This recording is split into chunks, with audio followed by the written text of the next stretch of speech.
지금까지는 무슨 책을 읽어보고 내가 페미니스트 선언을 했으니 내가 뭐 페미니스트다 이런 식의 말에 그치는 내용들로 돌아왔기 때문에 이준석 최고위원님 저렇게 말씀하시는 거 보면 이제 페미니스트 입문 단계세요. 임금 차별이 실제로 있고요. 그러니까 어떤 직장에서 그런 일이 있습니까? 그게 10,000원이든 20,000원이든 그러니까 어떤 직장에서? 왜 그러는 거냐면요. 이 성별 표심의 원인으로 등장한 논쟁이 바로 페미니즘인데 페미니즘이 여당의 패배 원인이라고 보세요? 네, 저는 패배 원인이라고 봅니다. 여당의 패배 원인? 네네. 네. 여당의 패배 원인이라고 보는 이유가 뭐냐면 네.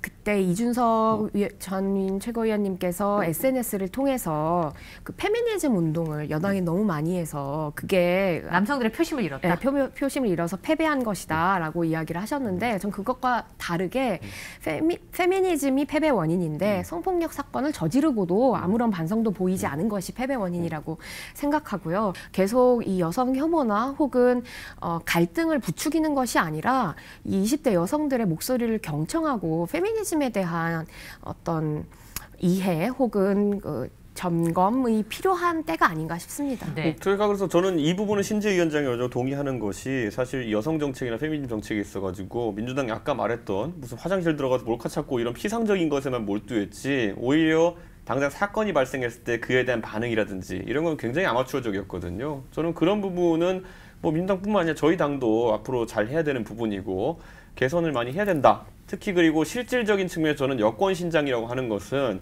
많은 사람들이 지적하는 예를 들어 육아로 인한 경력 단절이라든지 이런 부분 같은 경우에는 저희 당에서 한 번도 정책을 안 낸 적이 없어요. 그러니까 그런 부분에 집중해야 되는 것이지 지금까지는 무슨 책을 읽어보고 내가 페미니스트 선언을 했으니 내가 뭐 페미니스트다 이런 식의 말에 그치는 내용들로 돌아왔기 때문에 이번 선거에서 그 심판이 강하게 들어왔다 이렇게 봅니다. 네. 이준석 최고위원님 저렇게 말씀하시는 거 보면 이제 페미니스트 입문 단계세요. 여성 할당제가 필요하고 이제 여권 신장이 필요하다고 말씀하시는 할당제랑 거군요. 저는 그 다르게 봐요. 그거는 할당제는 필요하지 않고 네. 제가 봤을 때는 육아에 의한 경력 단절 같은 경우에는 불이익이 없도록 하는 건 맞다 봅니다. 네, 그러면 요것만 살펴보고 그 할당제 얘기 잠깐만 해보도록 할게요. 사실 20대의 표심을 좀 살펴보면 성평등에 대한 의식을 여성가족부에서 조사를 했는데 그걸 보면 참 희한하게도 남성에게 불평등하다고 느끼는 사람들 절반을 넘어가고요. 또 여성들은 여성들에게 불평등하다고 느끼는 그 반응이 74%가 넘어가거든요.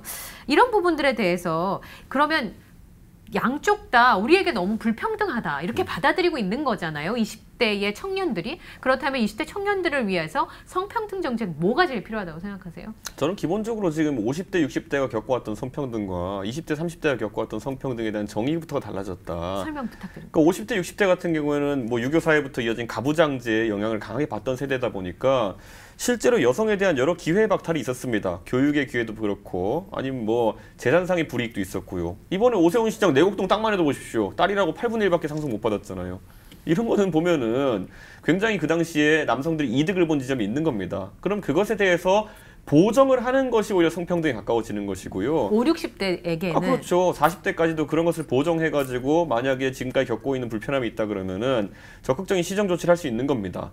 다만 20대, 30대 같은 경우에는 그것이 제가 봤을 때는 교육기회 제한이라든지 재산상의 불이익이라든지 여러 사회적 불이익이라는 것이 거의 없어요. 제가 알기로는. 저도 85년생입니다만은 82년생 김진영에 묘사됐던 것처럼 뭐 여자라고 해서 반찬을 안 준다든지 아니면 무슨 뭐 카페에 놀러 갔는데 맘충이라고 놀린다든지 이런 것들은 전혀 저는 겪었다는 얘기를 듣지 못했습니다. 아니면 공부해야 되는데 너는 여자니까 대학을 가지 말라고 한다든지 이런 것들은 적어도 80년대생, 90년대생에게는 일어나기 어려운 일이기 때문에 그런 부분에 있어서는 거꾸로 어떤 할당이나 아니면 가산점제를 강하게 적용하는 것이 성평등을 저해시키는 역차별 요소가 될 수 있다. 네. 그래서 저는 이것에 대한 합의가 중요한 것이지 저는 50대, 60대에 갑자기 개입해가지고 우리 때 참 여자들은 잘못한 게 많으니까 20, 30대에도 할당제를 해야 된다. 아니면 뭐 성평등을 위해서 보정 조치를 해야 된다. 이렇게 하는 거는 오히려 연좌에 가깝죠. 예, 밥 먹고 왔으면 밥 먹은 사람이 밥값을 내야지 왜 뒤에 따라오는 세대한테 밥값을 청구합니까? 그럼 질문 하나 드릴게요. 네. 여성 할당제 중에서 이제 국회의원이나 장관들에 대한 그 거론을 하셨었잖아요.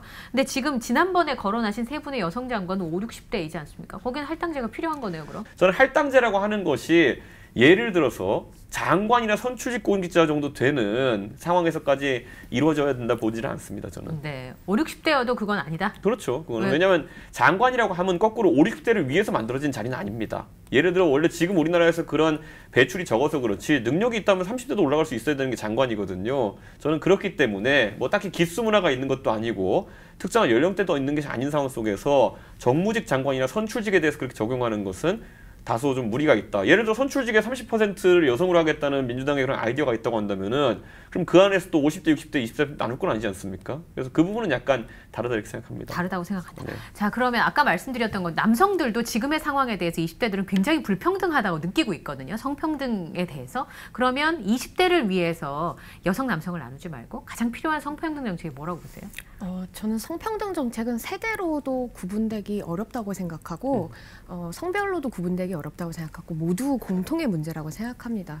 근데 조금 특히 20대들을 위한 성평등 정책으로는 사이버 성폭력, 디지털 성폭력이 있을 수 있겠죠. 그러니까 기존의 형법이나 혹은 우리 문화 관습 안에서는 오프라인 안에서의 폭력이 오프라인에서 벌어지는 폭력이 온라인보다 더 강할 것이라고 생각해요. 그래서 주먹으로 맞고 피가 나고 하는 것이 더 폭력적이라고 보는데 20대들 사이에서는 온라인 영역이 오프라인만큼 그 지위와 권력을 갖게 된 시점에 태어난 세대들이기 때문에 온라인 안에서의 어떤 성착취 동영상 혹은 뭐 모욕이나 조롱 이런 것들이 더 큰 상처를 입힐 수도 있다라고 하는 걸 잘 알고 있어서 그런 것에 대한 정책들이 좀 필요하다고 생각하고요. 그리고 아까 여성 할당제 말씀을 좀 하시면서 고위직 공무원 말씀하시는데 저는 오히려 되묻고 싶어요. 나라를 잘 운영했나. 실제로 보면 여성 할당제로 들어간 어떤 고위직 공무원들보다 기존에 있는 이 기득권, 이 남성 정치인들이 훨씬 더 많은 부패를 저질렀거든요. 그래서 여성 할당제가 나라를 국가 정책을 망치고 있다고 다른 데서도 말씀하셨는데 이제 그것은 이제 옳은 명제는 아니라는 생각이 들고요.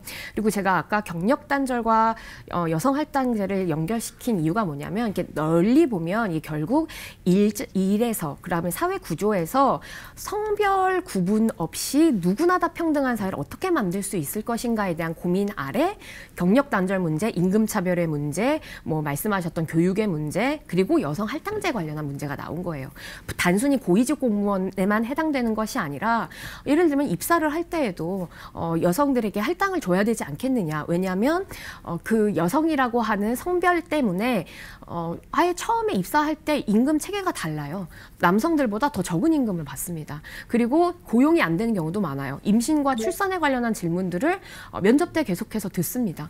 그렇게 현존하는 차별들이 존재하기 때문에 여성 할당제가 필요하다라는 요구가 있는 것이고요.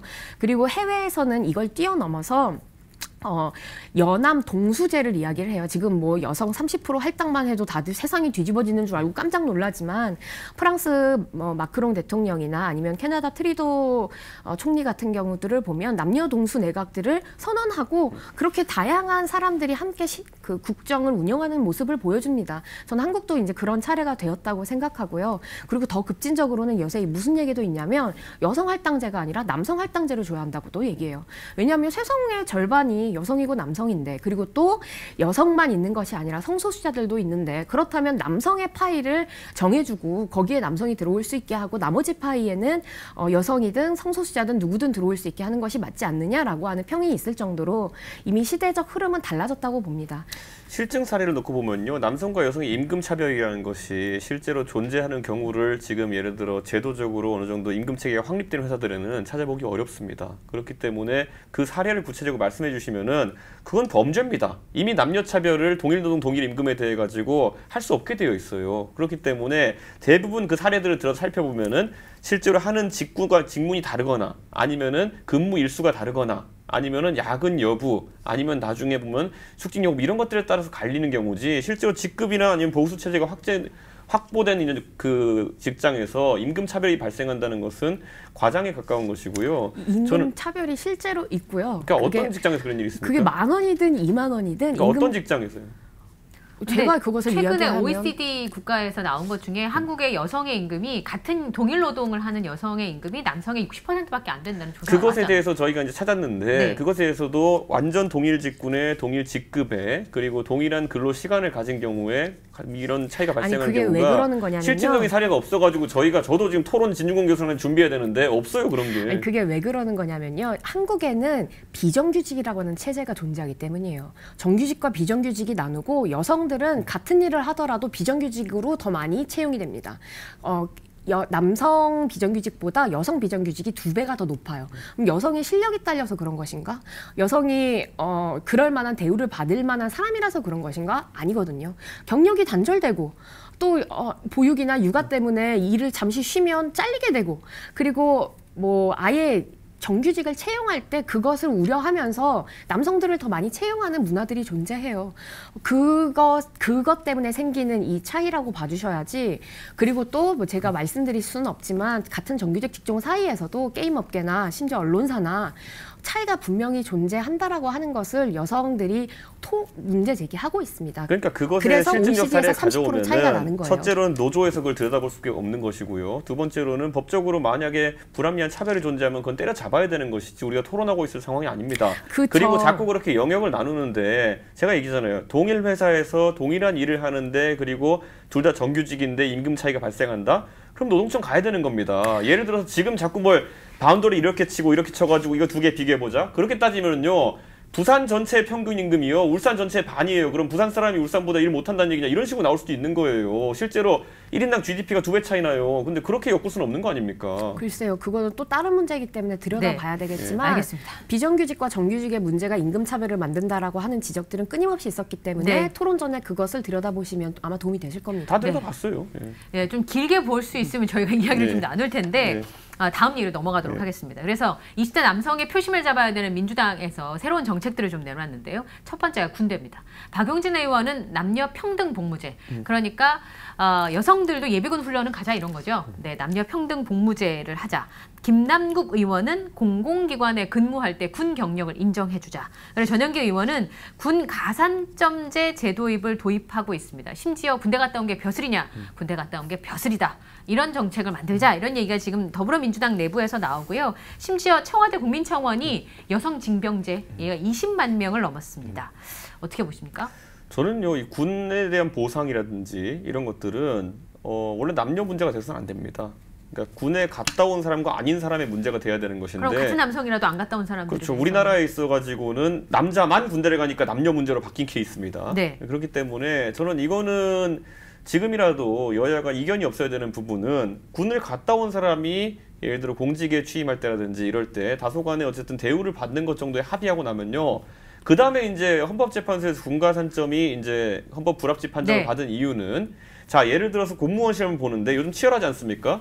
99대 100점이 나왔는데 예를 들어 99점 받은 사람이 가산점을 3점 받아보면 102점이 됩니다. 군대 갔다 왔다. 그렇죠. 네. 그것 때문에 100점 받은 여성은 어떻게 해도 이길 수 없는 상황이 나오면은 그렇죠. 그야말로 가산점이 모든 걸 결정하는 상황이 되어버리기 때문에 이런 상황이 발생하지 않도록 과도한 가산점이기 때문에 없앤다. 네. 그리고 장애인 같은 경우에는 군복무가 원천적으로 차단돼 있기 때문에 그렇죠. 가산점제가 이들의 기회를 박탈한다. 그래가지고 헌법 불합치 난 거거든요. 그래서 이것을 보정하기 위해 할 수 있는 방법들이 있는 것이 자 그래서 하태경 의원 같은 경우는 여기 안 나와 있지만은 여성 희망 복무제라는 걸 이제 주장하고 있거든요. 저도 여기에 생각이 비슷한 게 남성은 의무 복무를 합니다.